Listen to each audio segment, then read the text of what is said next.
The lecture hall buzzed with quiet conversations as students from across the galaxy settled into their seats.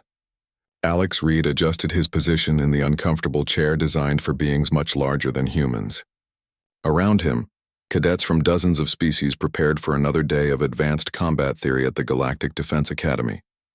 The academy represented the pinnacle of military education in known space. Only the best and brightest from coalition worlds earned acceptance here. For 3 years, they would study everything from interstellar warfare to diplomatic resolution. Those who graduated would become officers in the most powerful military force the galaxy had ever seen. Alex pulled out his datapad and reviewed his notes from the previous lecture. The material fascinated him, even if some of his classmates made studying difficult. As one of only 3 humans at the academy, he often found himself the subject of curious stares and whispered comments. Most aliens had never seen a human before Earth joined the coalition 2 years ago. The massive doors at the front of the hall slid open with a soft hiss. Professor Caney entered with his usual measured stride. The Altarian stood nearly 8 feet tall, his blue-scaled skin bearing the ritual scars of a decorated warrior. His forearms moved with practiced precision as he activated the holographic display system.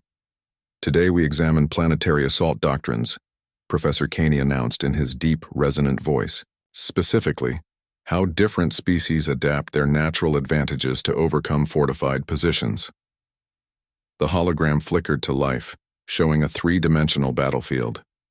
Alien soldiers moved across the simulated terrain, their forms shifting to represent various coalition species. Alex watched with interest as the professor began his analysis.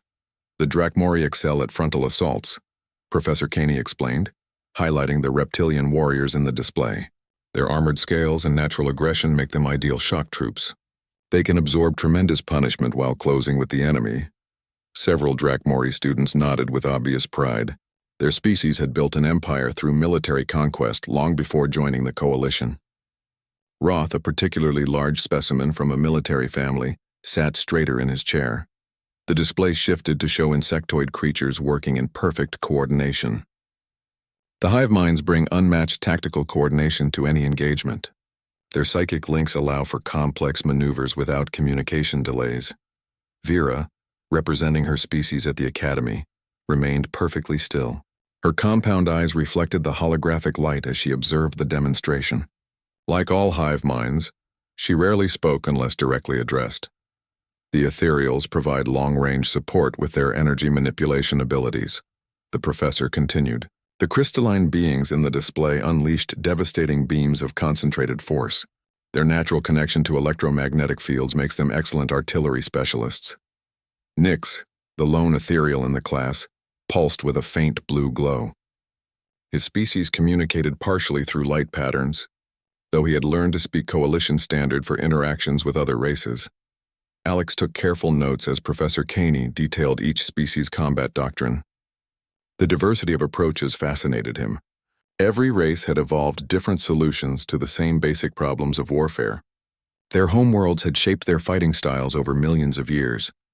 "Now," Professor Caney said, pausing the display, "let us consider how environmental factors influence military development. Species from harsh worlds typically produce superior warriors. Deathworlds forge strength through constant struggle." The professor activated a new display showing various planetary classifications. Class 1 through 3 worlds appeared in green, representing garden worlds with mild climates and few natural threats. Class 4 through 6 worlds showed in yellow, indicating moderate challenges. Class 7 and higher appeared in red, marking death worlds where survival required constant vigilance. The most formidable warriors come from Class 9 and 10 death worlds, Professor Caney explained. These environments produce beings capable of thriving under impossible conditions. Alex noticed several students glancing in his direction. Earth's classification as a Class 7 world placed it on the lower end of the death world spectrum. Most coalition species came from Class 4 or 5 worlds. To them, humans appeared to come from a relatively safe environment. Of course, Professor Caney continued, classification numbers alone do not tell the complete story. Cultural factors and evolutionary pressure also play crucial roles in military effectiveness. The lecture continued for another hour, covering supply chain logistics and combined arms tactics. Alex absorbed every detail, knowing that this knowledge might save lives someday.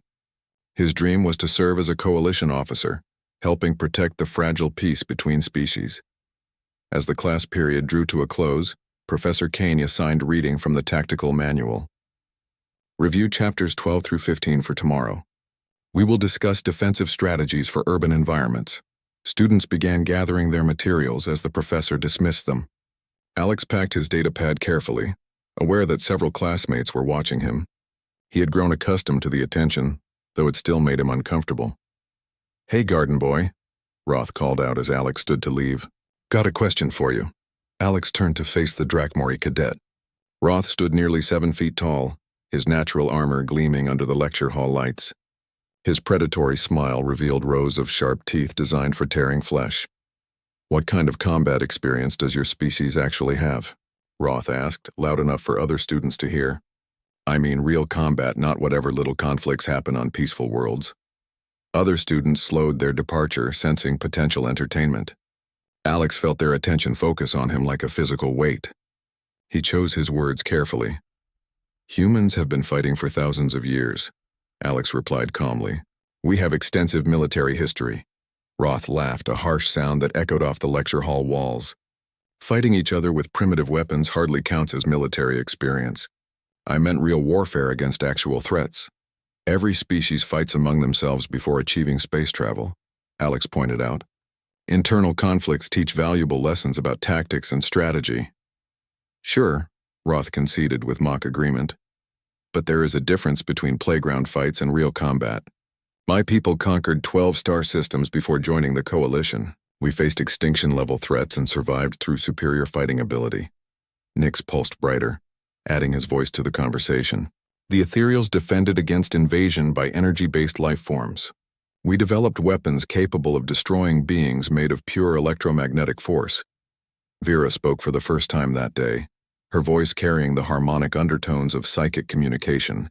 "The hive minds fought against creatures that consumed entire planets. We learned to coordinate defensive actions across multiple worlds simultaneously." Alex listened as other students shared their species' military achievements. Each tale involved threats that would have challenged any civilization. He began to understand why they questioned humanity's place at the academy. "So what about humans?" Roth pressed. "What great military victories prepared your species for coalition membership?" The question hung in the air as Alex considered his response. Around him, dozens of alien eyes waited for his answer. He could tell the truth about humanity's recent conflicts, but classified information restrictions limited what he could reveal. "We do our best," Alex said simply. The answer only seemed to amuse his classmates more. The dining hall served as neutral ground where cadets from different species could interact outside the formal classroom environment. Alex carried his meal tray to an empty table near the large windows overlooking the academy's training grounds. He preferred eating alone, finding the constant scrutiny exhausting. His peaceful moment lasted exactly 30 seconds before Roth approached with several other students. The Drakmori set his tray down across from Alex with deliberate force, the metal clattering against the table surface. "Mind if we join you, garden boy?" Roth asked, already settling into his seat without waiting for permission. Nix flowed into the chair beside Roth, his crystalline form adapting to the furniture's shape. Vera took a position where she could observe both Alex and the room's other occupants. 2 other students Alex recognized but had never spoken to completed the group. "We were discussing your answer from class today," Roth continued, cutting into his protein with savage efficiency. "Very modest of you to say humans do their best." Alex continued eating his meal, hoping the conversation would end quickly. He had learned that engaging with Roth only encouraged more aggressive behavior. The Drakmori seemed to enjoy confrontation for its own sake. "The thing is," Nix added, his voice carrying electronic harmonics, "we looked up your planet's classification after class. Earth rates as Class 7, which technically qualifies as a death world, but barely. Class 7 worlds typically have minor environmental challenges," Vera explained with her characteristic precision. "Slightly aggressive weather patterns, some dangerous fauna, basic geological instability. Nothing compared to true death worlds." One of the other students, a furred creature Alex knew only as Beck, leaned forward with interest. "My homeworld rates Class 8. We have predators that hunt in coordinated packs and weather systems that can strip flesh from bone. What kind of threats does Earth actually have? Alex swallowed his food before answering. Earth has its challenges. Extreme weather, natural disasters, various predators. Humans adapted to survive in different environments across the planet. Adapted how? Roth pressed. What kind of predators are we talking about? Energy beings? Creatures with natural armor? Psychic parasites? Mostly large carnivores, Alex admitted. Some venomous species. Insects that carry diseases. The table fell silent for a moment before Roth burst into laughter. Insects? You evolved to fear insects? Not fear, Alex corrected. Caution. Many Earth insects carry diseases that can kill humans. Some have powerful venom. Others attack in massive swarms. Swarms of tiny creatures, Beck repeated with amazement. My people hunt beasts the size of starships for sport. Individual predators that require entire tribes working together to bring down. Nick's pulsed with what Alex had learned indicated amusement. Ethereals face energy storms that can disintegrate organic matter. We developed our electromagnetic abilities to survive constant radiation bombardment. The hive minds evolved on a world where the plants actively hunt animals, Vera added. Our psychic abilities developed as defense against carnivorous forests that could coordinate attacks across entire continents. Alex listened as each student described increasingly dangerous homeworld conditions.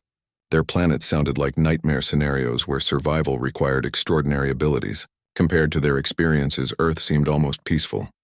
So let me understand this correctly, Roth said, his tone becoming more mocking.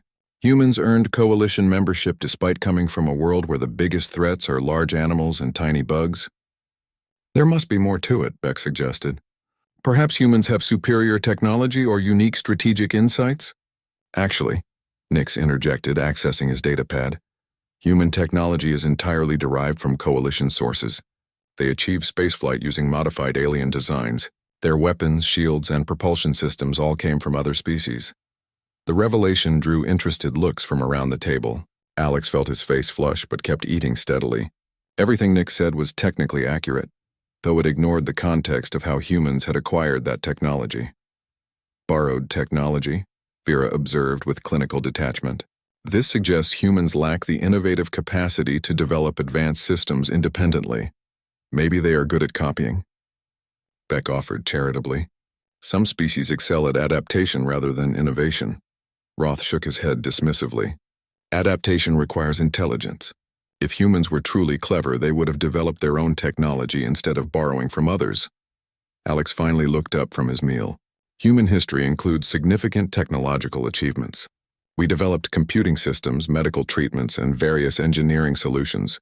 Primitive achievements, Roth countered. Every species develops basic tools before reaching space. The question is whether humans can contribute anything useful to coalition forces. What kind of military service do humans actually provide? Nix asked. Support roles? Technical maintenance? Supply coordination? Alex hesitated before answering. Humans serve in various capacities throughout the coalition military. Various capacities, Roth repeated with obvious skepticism. That sounds like diplomatic language for non-combat roles. The conversation was attracting attention from nearby tables. Other students had begun listening to the exchange, some moving closer to hear better. Alex realized he was becoming the center of unwanted spectacle. The coalition accepts new species based on their potential contributions, Vera stated. Each member must demonstrate unique value to the alliance. What specific advantages do humans provide? Alex searched for an answer that would not violate security protocols. Much of humanity's actual military record remained classified at levels far above his clearance. He could not discuss specific operations or casualty figures. Humans are adaptable, Alex said finally. We can function in diverse environments and work effectively with other species. Beck nodded approvingly. Adaptability is valuable. My people struggle in environments different from our homeworld. If humans can serve anywhere, that represents genuine utility. Adaptability without strength is just survival instinct, Roth dismissed. It means humans run away from problems instead of confronting them directly. Running away can be a valid tactical choice, Alex pointed out. For support personnel, maybe, Roth agreed with deliberate condescension. Combat soldiers cannot retreat when facing real threats. They must stand and fight regardless of circumstances. True warriors embrace conflict, Nix added. They seek out dangerous situations and prevail through superior ability. Alex finished his meal in silence while the discussion continued around him. His classmates seemed to have reached consensus that humans were useful primarily as support staff. They spoke about human limitations with casual certainty, as if the topic had been thoroughly settled. The coalition probably accepted humans for their numbers, rather than their fighting ability, Beck speculated. Large population willing to serve in non-combat roles. Makes sense, Roth agreed. Every military needs logistic support, technical maintenance, and administrative coordination. Humans could handle those functions while real warriors focus on actual fighting. Vera tilted her head thoughtfully. This arrangement would maximize efficiency. Each species contributes according to their natural advantages. Alex stood to leave, carrying his empty tray toward the disposal units. Behind him, the conversation continued without his participation. He heard Roth explaining human limitations to an expanding audience of interested listeners. The walk back to his dormitory gave Alex time to process what he had heard. His classmates' assumptions were not entirely wrong, just incomplete. They had made logical conclusions based on limited information. Unfortunately, the whole truth remained classified beyond his clearance level. Tomorrow's combat theory class would likely bring more of the same questioning. Alex wondered how long he could deflect their inquiries without losing credibility entirely. The situation was becoming increasingly uncomfortable as more students joined in questioning humanity's place at the Academy. The Academy's combat simulation facility occupied an entire level of the training complex. Advanced holographic projectors could create any environment imaginable, from asteroid fields to urban warfare zones. Students regularly used the facility to practice tactics in controlled conditions. Alex stood at the entrance, reading the duty roster posted on the main display. His scheduled training time was still 3 hours away, but he often arrived early to observe other sessions. Watching different species approach the same tactical problems provided valuable insights into alien thinking patterns.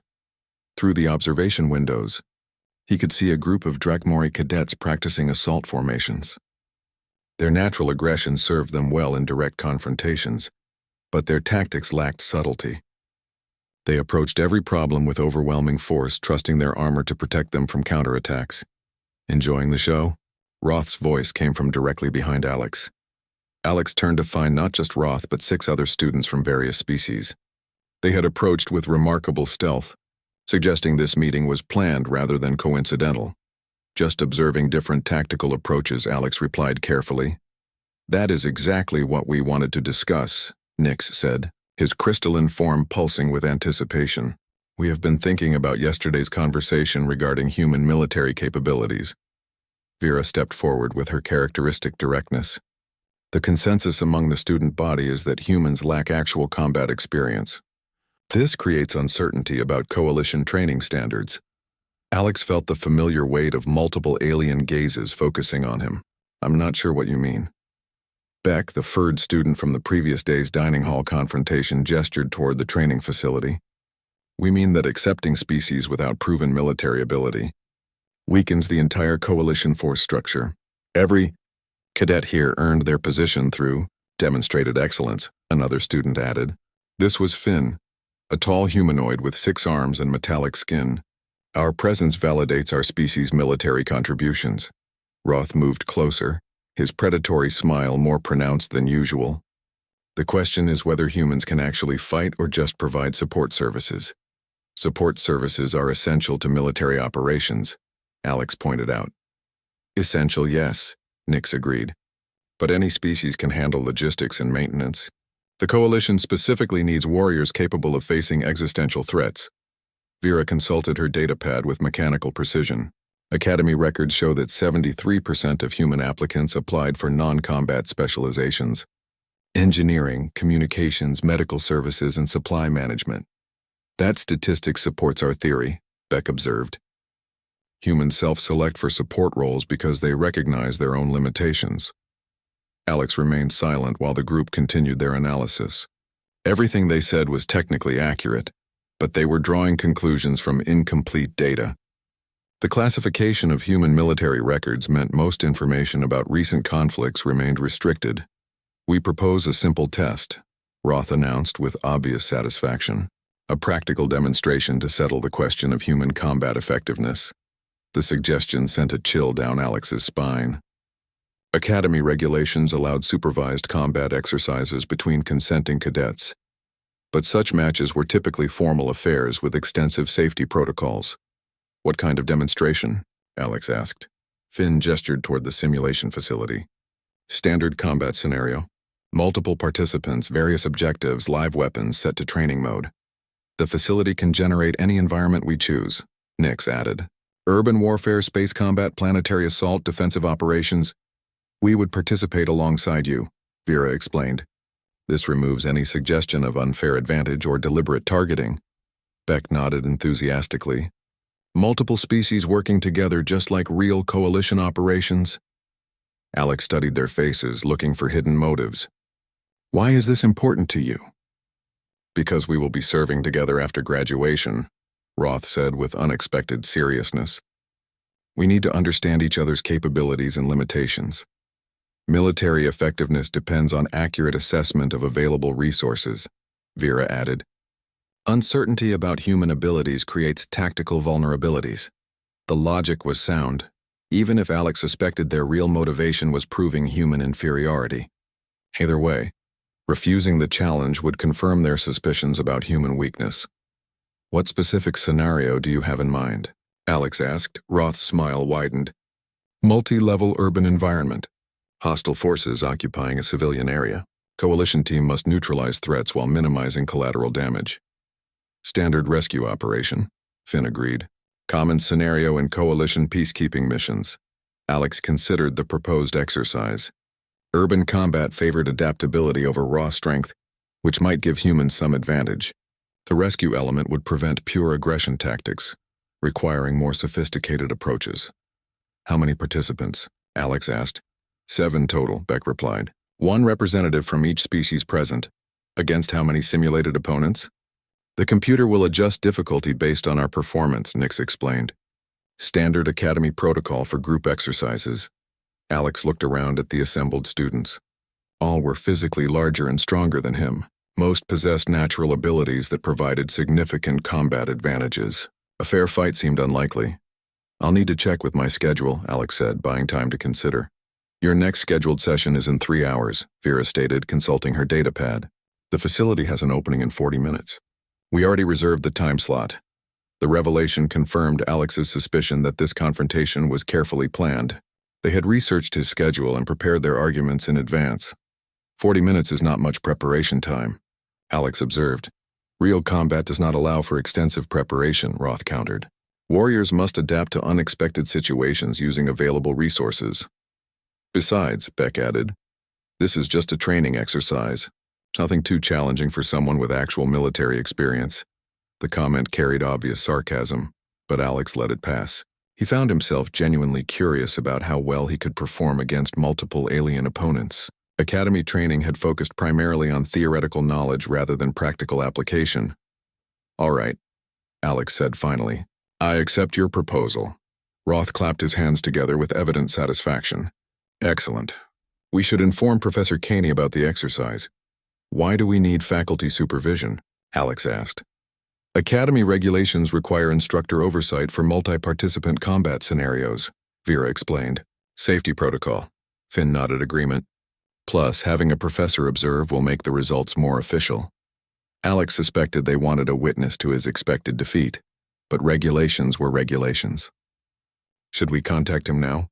"Already done," Nick said, pulsing with what Alex had learned indicated satisfaction. Professor Caney agreed to supervise. He seemed quite interested in observing human combat techniques. The comment confirmed Alex's growing realization that this exercise was as much about entertainment as evaluation. His classmates expected to watch him fail publicly, providing definitive proof of human military limitations. 35 minutes until our reserved time," Beck announced, checking the facility status display. Alex nodded and headed toward the equipment lockers. He would need those 35 minutes to prepare for what promised to be the most challenging test of his academy career. The equipment preparation area buzzed with activity as the 7 cadets selected their gear. Standard Academy combat suits hung in neat rows, designed to accommodate various alien anatomies while providing basic protection. Weapon racks held training versions of Coalition standard firearms, their power settings locked to non-lethal levels. Alex moved methodically through his equipment check, testing each piece of gear before securing it to his combat harness. The suit felt heavier than usual, probably due to nervous tension rather than actual weight increase. Around him, his alien classmates prepared with obvious confidence. Roth selected the largest available rifle, its barrel nearly as long as Alex was tall. The weapon was designed for Drakmori physiology, taking advantage of their natural strength and forearmed grip capability. He attached extra ammunition packs with practiced efficiency. Interesting choice, Nix observed, watching Alex secure a standard sidearm, rather than selecting one of the larger weapons. Most cadets prefer maximum firepower for combat exercises. Alex adjusted his equipment harness to distribute weight more evenly. Different approaches work for different situations. Vera finished her equipment check with mechanical precision. Statistical analysis indicates that larger weapons provide higher success rates in simulated combat scenarios. Statistics don't account for all variables, Alex replied, testing his communication headset. Beck hefted a weapon designed for his species' unique grip pattern. What variables would change the effectiveness equation? Alex sealed his equipment locker and turned to face the group. Environmental factors, opponent capabilities, mission objectives, available cover, ammunition limitations, movement requirements. The list surprised several of his classmates. Finn tilted his head thoughtfully. You sound like you have actual tactical training. All Academy students receive tactical instruction, Alex reminded him. Theoretical instruction, Roth corrected. There is a difference between classroom knowledge and practical experience. Professor Caney entered the preparation area carrying his instructor tablet. The Altarian's 4 arms moved independently as he activated various monitoring systems throughout the facility. Cadets, your exercise parameters have been loaded into the simulation computer, he announced. Urban rescue scenario. Difficulty level adjusted for group capabilities. Civilian casualties count against final scoring. Alex noted the professor's emphasis on civilian casualties. The scoring system would penalize aggressive tactics that endangered non-combatants, which might neutralize some of his classmates' advantages. Any questions about the exercise objectives? Professor Caney continued. What is the time limit? Vera asked. 30 minutes maximum. The simulation will end earlier if all objectives are completed, or if casualty levels exceed acceptable thresholds. Roth shouldered his massive rifle. How many opponents should we expect? The computer will generate opposition based on your team's performance. Initial threat level is set to moderate, with automatic adjustment as the scenario progresses. Beck raised one of his 6 hands. Are there restrictions on weapons usage or tactical approaches? Standard Academy safety protocols apply. No deliberate targeting of teammates. No actions that would cause permanent injury in real combat situations. Alex listened to the briefing while running final equipment checks. His gear was lighter than what the others carried, but everything was positioned for quick access. Muscle memory from previous training helped him arrange equipment with unconscious efficiency. Simulation begins in 5 minutes, Professor Caney announced. Take your positions at the entrance portal. The group moved into the simulation chamber, a large white room where holographic projectors would create their urban battlefield. Alex found himself naturally falling into a tactical formation with the others, despite their obvious skepticism about his abilities. Remember, Roth said as they approached the starting position, this is about demonstrating human military capabilities. No pressure. The sarcasm in his voice was unmistakable, but Alex chose not to respond. He was beginning to suspect that his classmates had seriously underestimated the situation they were creating. Simulation loading, the computer announced in a neutral synthetic voice. Environment: urban warfare zone. Objective: rescue civilian hostages while neutralizing hostile forces. Civilian casualties will result in point deductions. The white walls disappeared, replaced by a convincing illusion of a damaged city street. Multi-story buildings lined both sides of the road, their windows dark and potentially hiding snipers. Abandoned vehicles provided partial cover but blocked clear sightlines. Hostiles detected in multiple locations. The computer continued. civilian locations marked on tactical displays. Exercise begins in 60 seconds. Alex studied the environment while his teammates discussed their approach. The urban setting was more complex than typical academy exercises, with numerous potential ambush points and civilian rescue challenges. Standard formation, Roth declared, taking command of the team. Advance by bounds, suppress any resistance, locate the hostages. What about civilian casualties? Alex asked. We'll be careful, Beck assured him. But neutralizing threats takes priority. Alex frowned at the approach but said nothing. Academy doctrine emphasized protecting non-combatants, but real-world experience taught different lessons about urban warfare. Complexities. 30 seconds to commencement. The computer warned. Professor. Kaney's voice came through their communication system. Remember, this exercise is being recorded for later analysis. Your performance will be reviewed in detail. Alex felt a familiar sensation in his chest, the tight feeling that always preceded real combat. His breathing slowed automatically, and his awareness of the environment sharpened noticeably. Details that had seemed unimportant suddenly became tactically relevant. 10 seconds, the computer announced. Around him, Alex's teammates tensed for action. Their confidence was obvious in their postures and equipment handling. They expected this to be a routine training exercise with a predictable outcome. Exercise commencing.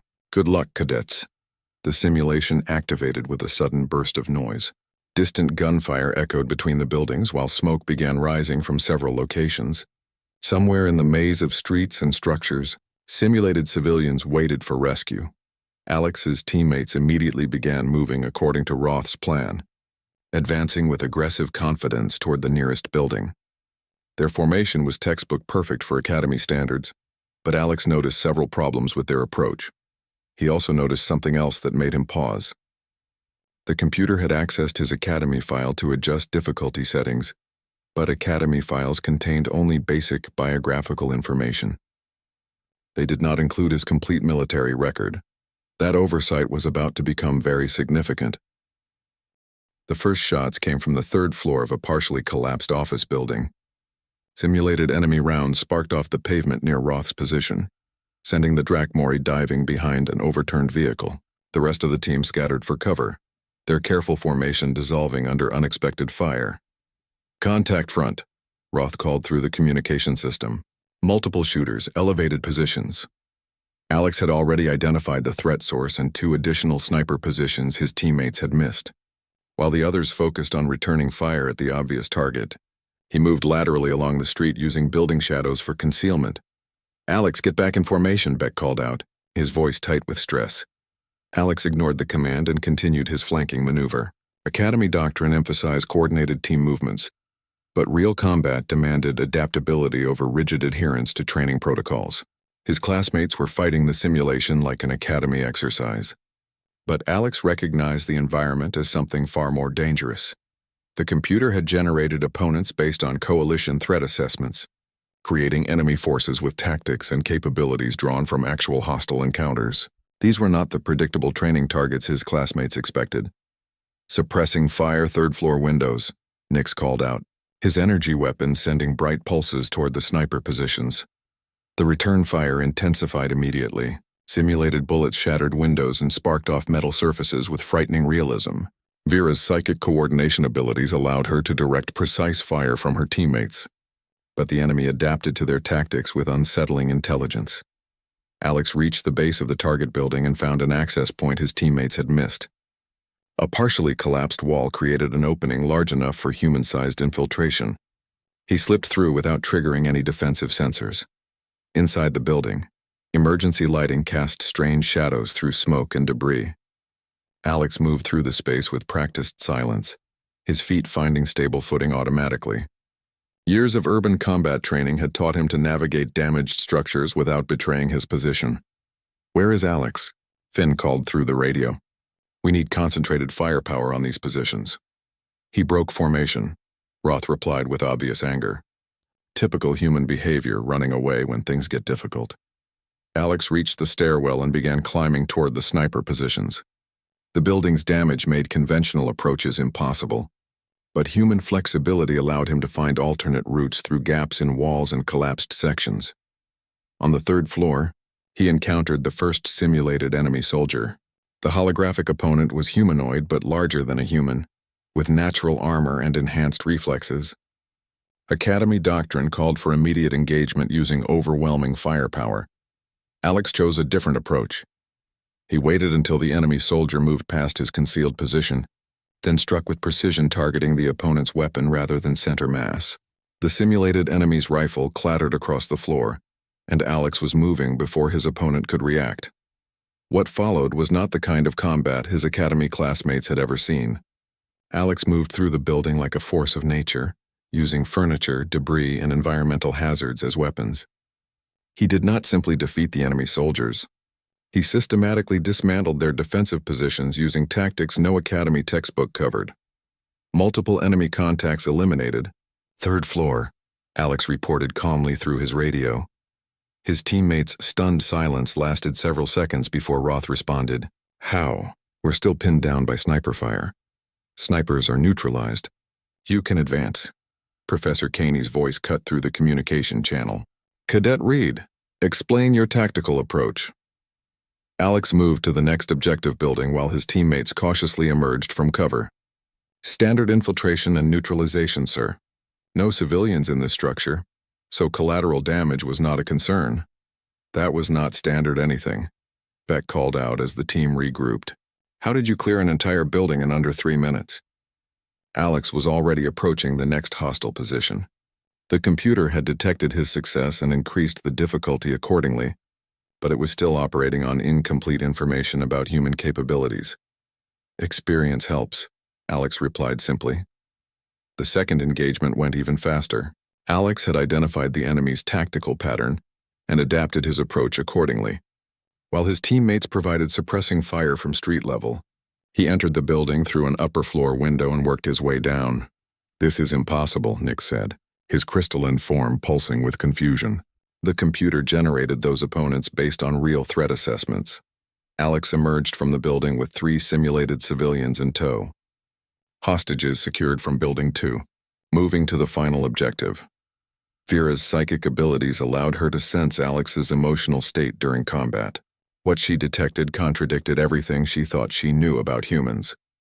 "Your stress levels are actually decreasing during engagement," she reported with clinical fascination.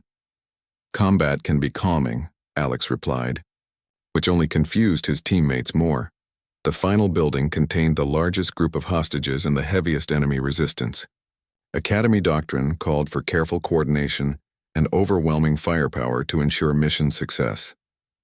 Alex asked his teammates to provide a diversion while he approached from an unexpected direction. They agreed, though their confidence in conventional tactics was rapidly diminishing. What happened next would be discussed in academy classes for years afterward. Alex did not simply clear the building. He turned it into a demonstration of human warfare capabilities that left even Professor Caney speechless. Every aspect of the assault showcased abilities that no academy training covered. He moved through the structure like it was designed for his specific advantages. Environmental awareness, improvisational thinking, adaptability to changing conditions, psychological warfare, and ruthless efficiency combined into something that transcended normal military training. "Exercise complete," the computer announced as Alex escorted the final group of hostages to safety. "All objectives achieved. 0 civilian casualties. Enemy forces neutralized. Time elapsed. 11 minutes, 47 seconds. The simulation environment faded away, leaving the 7 cadets standing in the white chamber. Alex's teammates stared at him with expressions ranging from shock to disbelief. The exercise they had expected to last 30 minutes was over in less than 12. 11 minutes, Roth repeated slowly. The computer estimated 30 minutes minimum for this scenario. Alex removed his helmet and ran a hand through his hair. "Estimates can be wrong." Professor Caney consulted his instructor tablet, reviewing the recorded data with obvious fascination. "Cadet Reed, your performance metrics exceeded academy parameters in multiple categories. I did my best." "Sir, your infiltration techniques are not covered in any coalition military manual," the professor continued. "Where did you learn those approaches?" Alex hesitated before answering. "Previous training, sir." Vera stepped closer, her compound eyes reflecting the chamber's lights. Previous training where? Academy records show you completed basic education on Earth before applying here. That's correct, Alex confirmed. Beck gestured helplessly with several arms. This level of combat effectiveness requires years of specialized instruction. When did humans develop these capabilities? Alex began removing his combat gear, stacking equipment with mechanical precision. Humans have always been capable fighters when necessary. Capable fighters, Finn repeated with amazement. You just demonstrated abilities that would challenge experienced coalition special forces. Nix pulsed with rapid color changes indicating extreme agitation. Those enemy simulations were based on actual hostile encounters. The computer used real threat data to generate opponents. I know, Alex said quietly. Professor Caney looked up from his tablet with a strange expression. Cadet Reed, I need to access your complete military records. The Academy file appears to be incomplete. Alex stopped removing his gear. Sir, your performance indicates extensive combat experience, but your Academy application listed no prior military service. The other students exchanged confused glances. Roth moved closer to Alex, his predatory instinct sensing hidden information. What exactly is your background? Roth demanded. Alex looked around at the assembled faces, all focused on him with intense curiosity. I served in Earth's Colonial Defense Force before applying to the Academy. Colonial Defense Force? Vera asked. Academy records make no mention of human colonial expansion. Because it's classified, Alex replied simply. Professor Caney activated his security clearance on the tablet, accessing restricted databases. His expression changed dramatically as new information appeared on the screen. Impossible, he whispered. What does it say? Beck pressed. The professor looked at Alex with completely new understanding. According to these records, humans have been engaged in active combat operations for the past 18 months. Multiple theater conflicts against... He paused, reading further into the classified files. Against hostile alien species. The chamber fell absolutely silent. Alex's teammates stared at him as the implications began to sink in. Everything they thought they knew about humanity was suddenly called into question. The conflicts you mentioned in class, Roth said slowly. When you called them minor skirmishes? They weren't minor, Alex confirmed. What kind of hostile aliens? Nix asked, his form flickering with nervous energy. Alex met the professor's eyes. Permission to discuss classified operations, sir? Professor Caney checked his clearance level against the security requirements. Authorized for general discussion only. No operational details. Alex nodded and turned back to his classmates. Humans encountered 3 different hostile species during colonial expansion. Each contact resulted in immediate warfare. 3 species, Vera repeated with clinical precision. What were their capabilities? Energy-based life forms that could possess electronic systems. Hive mind parasites that consumed organic matter. Cybernetic entities with adaptive technology. The description sent chills through his audience. Each threat type represented nightmare scenarios for different coalition species. How did humans respond to these encounters? Professor Caney asked. We adapted, Alex said simply. Each conflict taught us new approaches to warfare. Adapted how? Beck demanded. Alex resumed removing his combat gear, considering how much he could reveal. Humans learn quickly when survival is at stake. We developed countermeasures for each threat type. You mean humans won these conflicts? Finn asked with disbelief. We're still here, Alex pointed out. Roth was reading over Professor Caney's shoulder, his expression growing more amazed with each line of text. It says here that human forces achieved decisive victories in all 3 conflicts, despite technological disadvantages. How is that possible? Nix asked. Alex finished packing his equipment and faced his classmates directly. Because you were wrong about humans coming from a garden world. Earth isn't Class 7, it's been reclassified as Class 12. The revelation hit like a physical blow. Class 12 was beyond the normal Deathworld scale, indicating a planet so hostile that survival required extraordinary adaptations, Professor. Caney dismissed the other cadets after ordering them to maintain strict confidentiality about everything they had witnessed. Alex remained behind to discuss the security implications of his revealed background. The conversation lasted 2 hours and resulted in significant changes to Academy protocols regarding classified information. 3 days later, Alex entered Advanced Combat Theory class to find the atmosphere completely transformed. His former tormentors sat quietly in their assigned seats, no longer radiating the casual arrogance that had previously defined their interactions with him. Today we will examine unconventional warfare tactics, Professor Caney announced as Alex took his seat. Specifically, how species adapt their natural advantages to overcome superior opposition. The professor activated the holographic display, showing various combat scenarios from recent coalition conflicts. Alex recognized several situations from classified briefings, though the professor was careful to avoid revealing sensitive details. Traditional military doctrine emphasizes overwhelming force and technological superiority, Professor Caney continued. However, some species have developed alternative approaches that achieve victory through different means. Roth raised his hand hesitantly. Professor, could you explain how a species might overcome opponents with superior technology? The question would have been unthinkable a week earlier. Roth's entire worldview had been built around the assumption that superior strength and technology guaranteed victory. Recent revelations had shattered that confidence. Excellent question, Cadet Roth, Professor Caney replied. History provides numerous examples of technologically inferior forces defeating advanced opponents through superior tactics, adaptability, and psychological warfare. Alex noticed his classmates taking careful notes as the professor discussed guerrilla warfare, environmental advantages, and asymmetric tactics.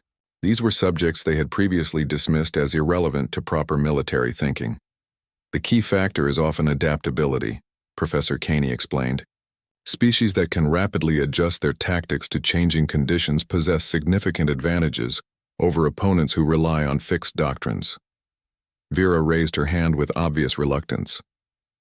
Professor, could you provide specific examples of such adaptability? Professor Caney looked directly at Alex before answering. Recent conflicts have demonstrated that some species possess remarkable ability to learn from enemy actions and develop effective countermeasures within very short timeframes. The professor's careful phrasing avoided revealing classified information while still making his point clear. Alex's classmates understood the reference immediately. How quickly can such adaptations occur? Beck asked. In some documented cases, effective countermeasures were developed and implemented within hours of first contact with unknown enemy capabilities. The statement drew amazed looks from around the classroom. Most species required months or years to develop new tactical doctrines. This suggests that some forms of intelligence are specifically suited to military applications, Nix observed. His crystalline form pulsing thoughtfully. Professor Caney nodded approvingly. Precisely. Different types of cognitive processing excel in different environments. What appears primitive from one perspective may represent sophisticated adaptation to specific challenges. Alex listened to the discussion with mixed feelings. His classmates were finally beginning to understand that their initial assumptions about humanity had been wrong. But the learning process was obviously difficult for them. Professor, Finn said carefully, could you explain how species from extreme environments develop these adaptive capabilities? Survival on hostile worlds requires constant problem-solving under life-threatening conditions, Professor Caney replied. Species that evolve in such environments develop cognitive patterns optimized for rapid threat assessment and creative solution finding. What about species from more stable environments? Roth asked. Stable environments tend to reward different cognitive patterns. Consistency, established procedures, and incremental improvement become more valuable than rapid adaptation. Alex could see his classmates processing this information and recognizing themselves in the professor's description. Their homeworlds, while classified as deathworlds, were actually far more predictable than Earth. This explains why some species excel in certain types of combat situations, Vera concluded with her characteristic analytical precision. Exactly, Professor Caney confirmed. Military effectiveness depends on matching species' capabilities to appropriate tactical roles. The class continued for another hour, covering topics that would have been incomprehensible to Alex's classmates just days earlier. They asked detailed questions about human tactical approaches, no longer dismissing them as primitive or ineffective. After class, Alex found himself surrounded by the same students who had previously mocked his background. Their attitude was completely different now. Alex, Roth said awkwardly, I owe you an apology. We made assumptions based on incomplete information. We all did, Alex replied diplomatically. Could you teach us some of those infiltration techniques? Beck asked hopefully. My species relies heavily on direct confrontation, but your approaches seem much more efficient. Alex considered the request carefully. Some techniques require specific physical capabilities, but basic principles can be adapted to different physiologies. Would you be willing to demonstrate? Nix asked. We could arrange additional training sessions. I'd be happy to help, Alex agreed. Vera stepped forward with obvious hesitation. Alex, I need to ask you something directly. When you said humans come from a Class 12 world, were you being serious? Alex nodded gravely. Earth was reclassified after xenobiologists studied our evolutionary history. Turns out our planet is significantly more hostile than initial surveys indicated. How is that possible? Finn demanded. Coalition surveys are extremely thorough. The surveys missed some important factors, Alex explained. Earth's threats aren't just environmental. The planet produces an unusually high number of species that actively hunt other intelligent life. His classmates exchanged worried glances. The implications were disturbing on multiple levels. You mean other species on Earth hunt humans? Beck asked with obvious concern. Not anymore, Alex said simply. We solved that problem. The casual way he delivered the statement sent chills through his audience. They were beginning to understand that humanity's apparent peaceful nature was actually the result of having eliminated more dangerous alternatives. What happened to the other intelligent species? Vera asked. They didn't adapt fast enough, Alex replied. Professor Caney approached the group as other students filed out of the classroom. Cadets, I have received authorization to modify our training curriculum based on recent developments. What kind of modifications? Roth asked. We will be incorporating human tactical innovations into standard coalition doctrine. This will require significant adjustments to established training protocols. Alex felt a mixture of pride and responsibility at the announcement. Humanity's military contributions were finally being recognized, but that recognition came with new obligations. Cadet Reed will serve as primary instructor for these new curricula, Professor Caney continued. His practical experience makes him uniquely qualified to teach adaptive combat techniques. Alex's former tormentors now looked at him with genuine respect rather than mocking skepticism. The transformation was remarkable, but Alex knew it was only the beginning. There is one more thing, Professor Caney added. Academy Command has received reports of new hostile contacts in the outer systems. Coalition forces are struggling to develop effective countermeasures. What kind of hostiles? Alex asked. Unknown at this time. Initial reports suggest capabilities unlike anything in our databases. Alex felt the familiar tightness in his chest that preceded deployment orders. Are they requesting human involvement? They are requesting you specifically, Cadet Reed. Apparently, your name has appeared in several classified reports as someone who might be able to help develop appropriate responses. Alex looked around at his classmates. Seeing their faces transform from curiosity to concern, they were finally beginning to understand what it meant that humans came from a true death world. When do I leave? Alex asked. Tomorrow, Professor Caney replied. This time you won't be going alone.